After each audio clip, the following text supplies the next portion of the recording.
claque pour le micro que je n'ai pas. Bon, j'espère que vous êtes en grande forme internationale comme d'habitude.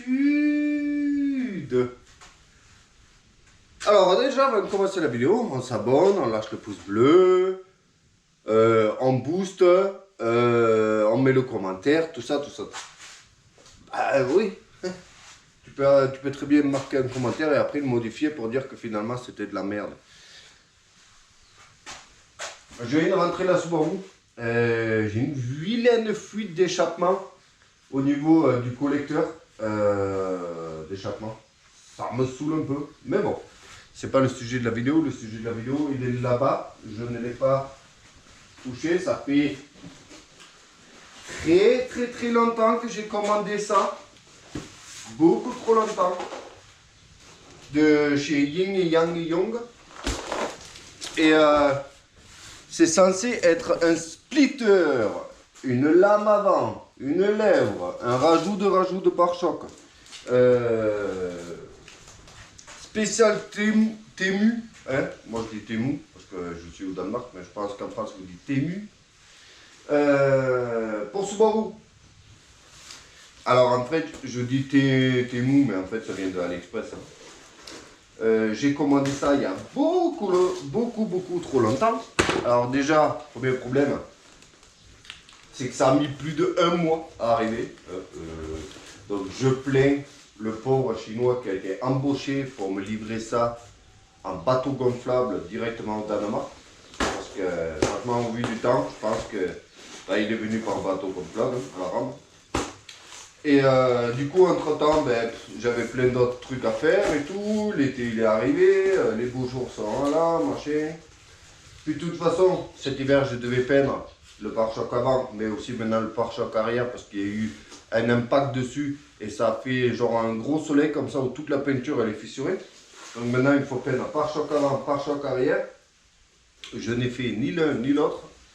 Et je me dis, bon.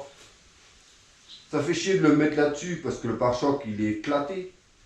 Mais d'un autre côté, comme ça au moins si on abîme un peu, c'est pas grave et je le redémonterai. Donc, en gros, on va voir si ça vaut le coup d'acheter ces trucs-là. Déjà, quand j'entends le cling dans le carton, c'est pas forcément bon signe. Un autre truc avec la Subaru là, ça fait longtemps que je veux filmer une vidéo réaction là. Surtout que j'ai la dashcam dedans qui filme en mode 360, c'est-à-dire devant, derrière, dedans de derrière. C'est en mode 4 caméras, tu vois. Et ça fait longtemps que je veux filmer une vidéo réaction parce que forcément, ah ouais d'accord, en fait le morceau ils sont là quoi. C'est la visserie. Et on va essayer de. Ah ouais d'accord, ok. Donc la visserie est un kit dedans, dans le carton. Que je veux filmer une vidéo réaction parce que c'est quand même rigolo d'aller à des rassemblements. La truc de visserie est partout. Je vais à des rassemblements, des rassos, des machins. Enfin bref, chaque fois qu'il y a une sortie à faire, je le fais avec la Subaru généralement, hein, surtout s'il fait beau et tout. Que ce soit pour aller à une foire avec les gosses ou un rasso, je vais avec la Sub. Et là, pas plus tard que, il y a une semaine ou deux, je suis allé au plus grand rasso à 200 km autour de chez moi. Où en fait, ils bloquent toute une ville portuaire, machin. J'avais mis une photo sur Insta où j'avais exposé la voiture là-bas. Et là, par contre, accroche-toi à la concurrence, quoi. Parce que forcément, les gens, ils font des heures et des heures pour venir. Donc là, tu as des voitures de fou malade, tu vois. Et en plus, j'étais garé à côté d'une RX7 d'époque, tu vois. En mode tour et tout, là. Volant à gauche et tout. Alors là, c'est chaud. Et ce qui est rigolo là-dedans, en fait, c'est que la dernière fois, je suis allé à une foire où il y avait un parking énorme dans un champ. Et moi, j'étais en train de faire chez ma famille parce que eux, ils voulaient aller à la foire. Et moi, je voulais guetter un peu les voitures sur le parking. Truc de fou, on a fait une plus jamais filmé aucune vidéo sur la chaîne. Ma GoPro, elle s'est mise en plantage complet. Je viens de changer 3 fois la batterie. Elle fait juste pip pip pip et elle s'éteignait, redémarrer, n'importe quoi. Je vous disais, ce qui est rigolo avec cette Subaru, que j'adore, malgré la vidéo où j'ai dit que Subaru c'est de la merde. Alors il y en a qui ont dit, ouais, t'es rageux, machin, truc. Non, je constate. Voilà. C'est pas, j'invente pas des faits que j'ai lus sur internet. Je te dis ce que moi j'ai vécu. Ce qui est rigolo, c'est que c'est une voiture qui me revient à moins de 4 000 euros. Alors, c'est pas que ça vaut moins de 4 000 euros, c'est que je l'ai acheté avec le moteur cassé. Ouais, voilà. Et que j'avais un moteur, moi, sous la main. Mais c'est une voiture qui me revient à moins de 4 000 euros. Sur cette foire, là où il y avait des milliers de voitures, quand on est revenu à la bagnole, il y avait un attroupement de jeunes autour, en train de la prendre en photo et de la regarder. Et j'ai discuté un peu avec eux, machin. Et ils ont dit, ouais, on a fait le tour de parking pour faire du car spotting un peu. Et il me dit, on a trouvé la plus jolie de tout le parking. Il me dit, il y a au moins 1000 voitures, la plus stylée, c'est celle-là. Et bah, c'est pas pour me la péter, tu vois, mais c'est quand même cool et c'est quand même rigolo. Même quand je vais à des gros rassos et tout, il y a des sacrées bagnoles, tu vois. Mais qu'en fait, ben, il y a ce côté le son. On a tous connu, tu sais, les jeux de rallye, machin. Ben, moi, le premier, c'est pour ça que j'en ai une, tu vois. C'est la passion rallye Subaru, je sais pas. Que c'est pas comme toutes les autres. Et bref, j'aimerais un jour prendre la peine de le faire. C'est-à-dire, je prends la voiture, je vais faire un tour en bord de mer. Il y a toute la visserie qui est tombée par terre. En bord de mer ou un truc comme ça. Et de filmer la réaction des gens, parce que c'est assez fou. Hein. Que même t'as des vieux et tout ça qui font des pouces comme ça et tout, machin. Puis les gens qui la prennent en photo et tout. Alors qu'en gros, c'est une bagnole à 4 000 euros, tu vois. À prendre avec des pincettes. Mais j'estime que un 2 litres R comme ça, encore moi, c'est pas un vrai, parce que c'est un swap, c'est un 1,5 litre R, frais à tambour à l'arrière et tout, avec un 2 litres dedans. Mais ouais, là, je l'estime, en l'état, là, enfin, une comme ça, entre 8 et 10 000 euros, tu vois. C'est ce que ça vaut du moins ici, entre 8 et 10 000 euros. Sauf que, quand tu vois ce que tu peux avoir pour entre 8 et 10 000 euros, qui ne donne pas, je parle pas que du retour à sympathie, tu vois, parce que franchement, tu arrives avec ça, tu sympathises avec des gens, parce que tu discutes beaucoup, il y a beaucoup de gens qui viennent là-bas, tu discutes avec eux, tu vois. Et il y a ça, mais il y a aussi le kiff, hein, parce que le son et tout, c'est rigolo. Hein, à chaque fois que tu la sors et que tu la roules, tu kiffes en fait. Le Rumble Subaru, ouais. Bon, bref. On est là pour avoir un splitter.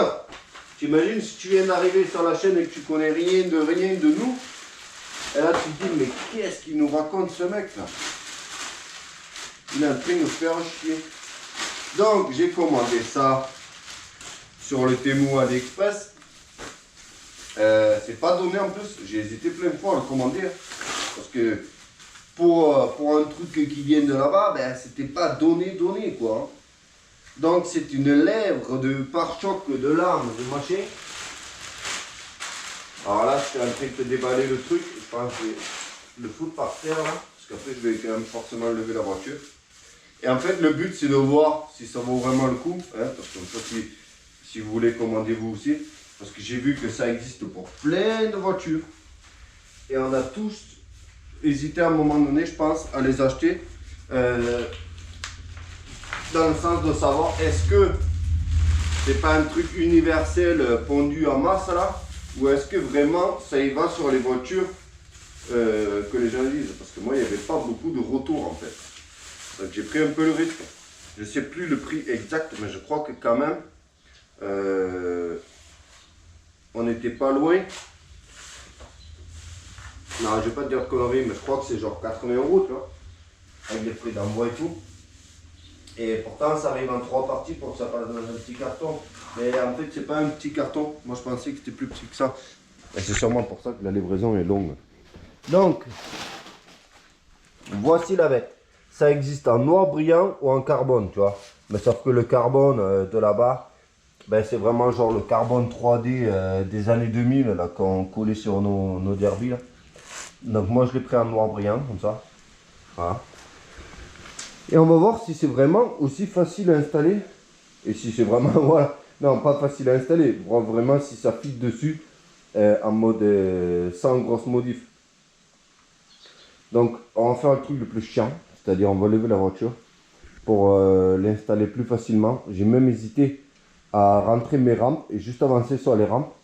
Parce que, ouais, c'est bien d'avoir un pont comme ça à colonne, mais c'est chiant à chaque fois de mettre la voiture en place, la lever et tout.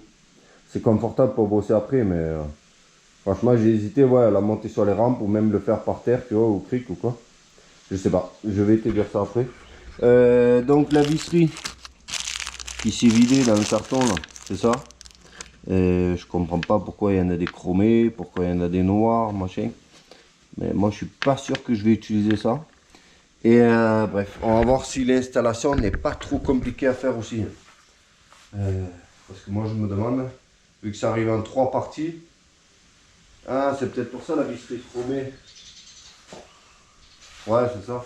Parce qu'en fait, ça s'emboîte comme ça. Voilà. Tac. Là. Et bien forcément, il faut visser par derrière. Donc ça, c'est pas mal. Donc je vais commencer déjà par l'assembler. Et une fois que je l'aurai assemblé, on essaiera de le présenter sur la voiture. J'espère que c'est pas trop compliqué, tu vois, en fait, de le centrer, tout ça. Et puis que ça fit facile, quoi. Alors c'est un peu bête hein, de le faire sur le pare-choc éclataxe, là. Mais bon, c'est soit, de toute façon, le temps y passe, l'été est là, je pars en vacances dans une semaine. Bref, on va le mettre là-dessus comme ça et on verra l'année prochaine pour le reste. C'est pareil, j'ai toujours mes pas de caisse qui sont défoncés parce qu'il y en a qui l'ont levé au cric, les anciens propriétaires, à l'arrache. Donc j'ai le pas de caisse défoncé et en plus rouillé, c'est pas beau du tout. Mais ça, tu le vois pas toi, dans les stories, les images. Mais sauf qu'ici, on montre tout. On montre la vérité. Donc si tu veux, je te montre après, mais j'ai déjà montré. Bref, je me prépare et on va voir si on peut installer ça facilement. Voilà. La lame Timoul. Je te dirai aussi peut-être le prix.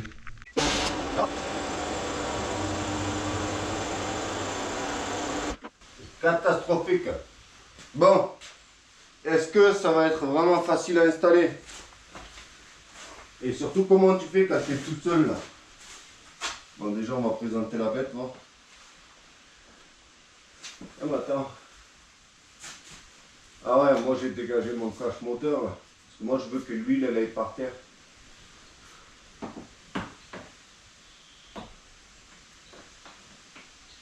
Mais il n'y a aucun repère. Putain, elle est énorme là. On va pelleter de la neige cet hiver là. En fait, ça c'est le genre de truc, je pense qu'il vaut mieux être à deux quand même. Hein.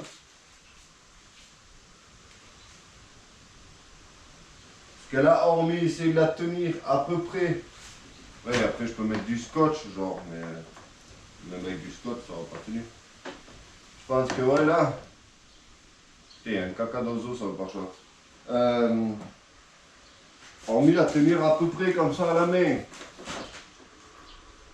Et il fout une vis autoforeuse dedans. Autoforeuse, hein, pas foreuse, c'est moi qui dis ça.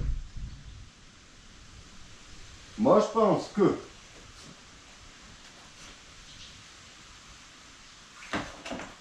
il faudrait dessiner le centre de ça et le centre sur le pare-choc, histoire d'avoir déjà un point de départ. Je vais faire ça. Si tu dois faire ça, je te conseillerais de faire chier ta copine là. Alors je sais qu'elle va t'emmerder. Hein. Elle va dire ouais tu me casses les pieds avec ta bagnole là, moi je voulais aller faire du shopping. Mais bon, franchement, là j'ai fait une ligne approximative. Il va falloir déclipser tout ça là parce que ça va gêner ça. J'en suis presque sûr. Ouais, va faire chier ta meuf là parce que franchement pour tenir le truc et tout. Est-ce qu'il faut commencer par les bords ici? Je pense hein, que peut-être il faudrait aligner les bords ici. Alors ça c'est À condition que yin et yang, il ait fait ça comme il faut. Parce que si tu alignes le bord avec le bord ici, en théorie, le reste est censé correspondre. Mais ça me paraît flou. Tu vois, là, ça bute sur le pare-choc. Est-ce que c'est un problème de centrage? Et non. Et non. Regarde. Shit, man. Demain, on y est encore, là. Moi, je pensais foutre 3 vis et demi, là. Et ça y est, on est fini. Bon, je vais déclipser les clips, hein. Bon, ça a l'air joli comme ça, là. Mais j'ai envie de te dire un truc. Je n'ai pas filmé parce que j'ai galéré. Alors, je te conseillerais d'être à 2 ou à 3 hein, pour le faire, franchement. Et en plus de ça, c'est pas le splitter ou la lame qui va s'adapter à ton pare-choc, c'est ton pare-choc qui va s'adapter à la lame. Bon, c'est stylé. Bon, on remet le pare-choc qui est défoncé. Mais je suis bien content de l'avoir fait quand même sur mon pare-choc défoncé. Parce que j'ai dû percer une 40aine de trous. Hein? Non, peut-être pas. Mais... non, c'est stylé, c'est joli une fois que c'est en place. Mais le problème, c'est de le mettre en place. Je crois que c'est la marque Maxton qui fait des trucs approximatifs aussi comme ça. Qu'apparemment, ça ne fit jamais, il faut beaucoup adapter. Et là, bon, c'est joli, c'est joli. Après, il ne faut pas regarder trop près, je vais te montrer après. Ici, j'ai rajouté une vis parce que la dernière vis, elle est là. Donc là, en gros, ici, là, c'est du flap-flap, là, le reste. Donc je suis venu mettre une vis là aussi. Et ouais, il faut beaucoup les forcer sur la gueule, en fait, pour que ça aille à peu près en place. Tu vois, ce que je te disais, mon pare-choc, là, il est défoncé. Défoncé. C'est pas le sujet. Donc voilà, d'abord, on fait le tour joli, comme ça. Voilà. C'est beau et tout. Je pense que ça va lui rajouter... un peu de gueule. Et puis si les gens ils peuvent regarder ma lame de pare-choc plutôt que de regarder mon pare-choc éclaté, bon, ça m'arrange aussi. Mais si on regarde plus en détail, là j'ai fourré 410, mais on voit quand même au travers, tu vois, parce que je l'ai forcé sur la gueule. Et je sais pas si tu vas bien le voir ici là, mais ça fit pas en fait. Là ici là c'est trop large. Et j'ai essayé plein de trucs, j'ai essayé de l'avancer, le reculer. Je sais pas si tu vois bien. Mais regarde là, je te montre de l'autre côté, c'est exactement la même chose. Tu vois, ça dégueule un peu là. Donc ça lui force dessus. Donc ça fit pas parfait, hein. C'est vraiment genre fait un peu rapidement. En fait, il aura fallu le retailler, tu sais, le raccourcir le milieu un peu là. Et même la vague là, je sais pas si tu vois, ça fait pas un joli rond. Ça fait genre là, ça descend un peu, ça revient. Bref, c'est même là, tu vois, c'est pas une belle ligne droite là. Il y a genre une vague là sur le plastique là, ici là. Je sais pas si à la caméra on va le voir. Mais si j'essaie de passer tout doucement, peut-être tu vas voir les défauts. Tu vois, là il y a une vague, ça descend. Là c'est bien plat et tout. Là, ici, ça a l'air plus ou moins plat. Là après, ça refait une petite vague, ça descend, machin. Bref, c'est approximatif. Hein. Et là, franchement, c'est le meilleur résultat que j'ai pu atteindre en ayant fait beaucoup de vissage, dévissage, machin. Pour arriver à ça. Voilà. Après, franchement, ouais, ça fait l'affaire. Ça fait l'affaire. Hein. C'est pas parfait. Hein. Ça se voit que c'est... ah, c'est pas terrible. Parce que tu vois là, genre là où il y a la vis, tu vois. Je sais pas si on va le voir. Où il est assemblé. Tu le vois là, le creux là, ici là. Tu vois. Et c'est pas une surface lisse non plus. Hein. C'est un peu gondolé, machin. Mais bon, je crois que je l'ai pas payé trop cher aussi. Hein, donc on va pas pleurnicher. Hein. Franchement, pour le prix, voilà. Adaptation un peu difficile. Moi, je pense qu'en fait, pour que ça aille bien, mais vraiment, c'est ce que je ferai quand je le mettrai sur mon pare-choc que j'ai, parce que j'en ai un autre de pare-choc comme ça. Quand j'aurai fait repeindre mon pare-choc tout propre, ce qui n'arrivera sûrement jamais, et que je mettrai cette lame dessus, ce que je ferai, c'est qu'en fait, là, faut pas qu'il y ait du jour comme ça, là, tu vois, partout. Parce que forcément, comme tu le forces à la gueule, en fait, il faudrait lui mettre 400 vis pour le forcer, tu vois, à se mettre en place. Faut pas qu'il y ait ce jour-là. Parce que là, on le voit parce que la voiture est levée, mais une fois qu'elle est posée par terre, tu vas pas aller te pencher en dessous pour voir s'il y a du jour, tu vois. Mais pour pas qu'il y ait ça, en fait, j'aurais posé, moi clairement, un petit joint en silicone tout le long. Un petit joint silicone noir avant de le mettre en place. Comme ça bouge seul, tu vois. Ça bouge là où on va au travers, quoi, comme ça. Après, je pourrais lui mettre encore des vis, c'est sûrement ce que je vais faire. Hein. Je lui ferai encore des vis dans la gueule. Mais tu vois, là, c'est approximatif, quoi. Là, ça vient buter sur le bord. Ça épouse pas bien la forme, tu vois. Et j'ai essayé de l'avancer, le reculer, le déplacer en travers. Et en fait, tu vois, ça force sur les deux bords ici. Là, ça force. Là, ça force. Donc, en gros, il a failli le couper au milieu et raccourcir. Bah, tu m'as compris, quoi. Bon, qu'est-ce qu'on peut dire pour clôturer? Je vais mettre encore des vis. Je vais descendre la voiture. Je vais la sortir dehors. Et non, je vais la descendre là. Je vais la reculer. Je vais faire une photo parce que j'ai fait des photos avant et après. Enfin, pour l'instant que avant. Je vais te faire une petite photo après pour qu'on voit ce que ça donne. Je vais essayer d'essuyer un peu le pare-choc quand même. Je vais passer un petit coup de lingette. Et on va voir si le Temu Tuning, ça fait l'affaire ou pas. Moi, je pense. Hein. Bon, j'ai la flemme de nettoyer le pare-choc et de sortir la voiture. J'ai rajouté 2-3 vis. Et franchement, c'est stylé. Hein. Non, ça le fait. Ça rajoute du racing à la voiture. Je viens de regarder, j'ai payé ça 55 € livré. Donc, est-ce que c'est cher? Est-ce que c'est pas cher? Pour ce que c'est, j'en sais rien. Donc ça existe aussi en carbone, hein, comme je vous disais, mais bon, personnellement, moi je trouve ça joli en noir. Là. Et même le jour où je fais repeindre mon pare-choc avant, je vais le laisser en noir. Hein, parce que ça fait lèvre, tu vois. Rajout de pare-choc. Le but c'est pas de faire semblant que ça fait partie du pare-choc, tu vois. Je le laisserai en noir. Voilà quoi, c'était la petite vidéo sub. J'avais une question aussi là. Bah, déjà, s'il y en a un qui veut me sponsoriser des combinés filetés, ça m'intéresse. Les bas de caisse, il me faut les refaire, il me faut repeindre les pare-chocs. J'ai mon siège ici avant, qui est très fatigué. Il est mort, tu vois. Même là, ici, là, il n'y a plus de mousse. Je sens la ferraille là. Alors j'ai hésité, puis ils sont crades, très crades. J'ai essayé de les nettoyer, tu vois, mais il faudrait le truc à vapeur, comme tu vois ici là. C'est crade. Il y en a qui jettent pas leur poubellerie, tu vois. J'ai hésité. Je me demandais, est-ce que j'essaie à tout prix de retrouver les sièges d'origine qui sont en UE, hein, c'est des sièges de berline, hein, c'est pas une voiture de course. Hein.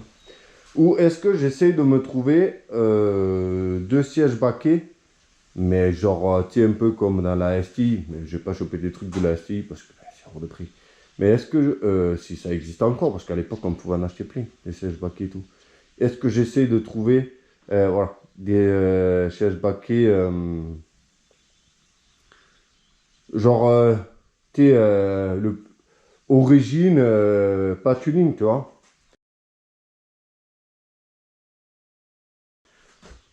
Plutôt que, je sais pas, voilà. Parce qu'après c'est casse-pied aussi à mettre les sièges baquets là, parce qu'il faut des rails, des machins, il n'y a rien qui va, il n'y a rien qui correspond. Mais voilà, j'aurais aimé 2 sièges baquets un peu type genre comme la STI. Ou est-ce que je laisse absolument d'origine comme ça? Mais dans ce cas, il faut que je trouve un siège avant. Parce que forcément, quand la mienne elle a pris feu, tous les éléments dont j'ai besoin ont cramé. C'est-à-dire le volant, ça a coulé dessus, ça a fondu. Les 2 sièges avant, ça a coulé dessus, ça a fondu. Donc je n'ai quasiment aucun élément d'intérieur. Et hors celle-là, là, elle a un intérieur très fatigué, très usé. Bref, merci d'avoir regardé cette vidéo. Dites-moi si ça vous aura fait plaisir et kiffé de voir une petite vidéo en mode test produit Temu là. Et ben, je vous dis à très vite. Voilà. C'était la petite vidéo vendredi, chill. Je vais aller chez le coiffeur parce que alors là, mon pauvre. Hier, il y en a un, il m'a sifflé de derrière, il m'a dit Mademoiselle, t'es bonne. Je me suis retourné, j'ai dit, oh, mais va te faire avoir, toi. Ciao.